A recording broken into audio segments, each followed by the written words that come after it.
ഞങ്ങളെ വീട്ടിലെ പച്ചക്കറി തോട്ടം കാണിച്ചു തരാം കേട്ടോ. ഇത് കോട്ടൂർക്കോണം എന്ന് പറഞ്ഞൊരു മാവാട്ടോ. ഇതിപ്പോൾ പൂത്തു, പിന്നെ നല്ല മാവാന്നാണ് പറഞ്ഞത്.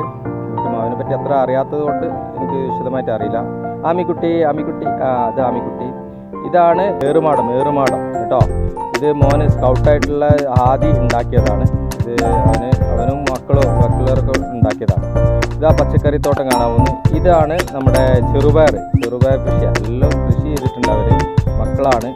ഇത് വൈദിന, അതേപോലെ മുളകുണ്ട്, വൈദിനുണ്ട്, വെണ്ടുണ്ട്, അങ്ങനെ കുറേ സംഗതികളുണ്ട് കേട്ടോ.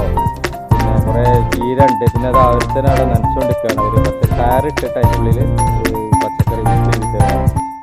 ആദ്യമാണ് ഈ ഏറുമാടം ഉണ്ടാക്കാൻ നേതൃത്വം കൊടുത്തിട്ടുള്ളത്. അതിൻ്റെ കൂടെ ഇവരൊക്കെയാണ് ഇത് പച്ചക്കറിൻ്റെ ആളുകൾ ഇവരാണ്. ഏറുമാടത്തിന് സഹായികളായിട്ടുള്ളത് മുഴുവനും പ്രവർത്തനങ്ങൾ ചെയ്തത് ഇവരാണ്.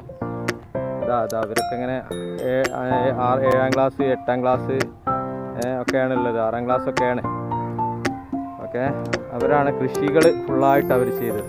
പിന്നെ തക്കാളി കണ്ടില്ല, തക്കാളി അടിപൊളിയായിട്ടുണ്ടായിട്ടുണ്ട്. ഇത് കുറച്ച് ഒരു ഉണക്കം വന്നിട്ടുണ്ട്. വേറെ കുറച്ച് സ്ഥലത്തൊക്കെ നല്ല തക്കാളി ഉണക്കം വരാത്തതുണ്ട്. തക്കാളി ഉണ്ടായതാണ്.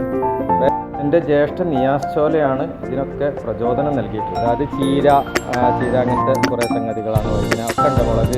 മുളക് കണ്ടില്ലകൾ അടിപൊളിയായിട്ടുണ്ട്.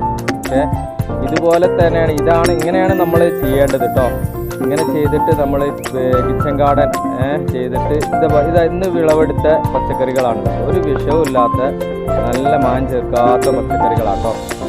ഇങ്ങനെ നമ്മൾ വിളവെടുത്തിട്ട് നമ്മൾ കിച്ചൺ ഗാർഡൻ ഉണ്ടാക്കി. ഇതേപോലെ സ്ഥലമില്ലാത്തവർ അതിനനുസരിച്ച് സ്ഥലത്തിന് അനുയോജ്യമായിട്ടുള്ള കിച്ചൺ ഗാർഡൻ ഉണ്ടാക്കണം.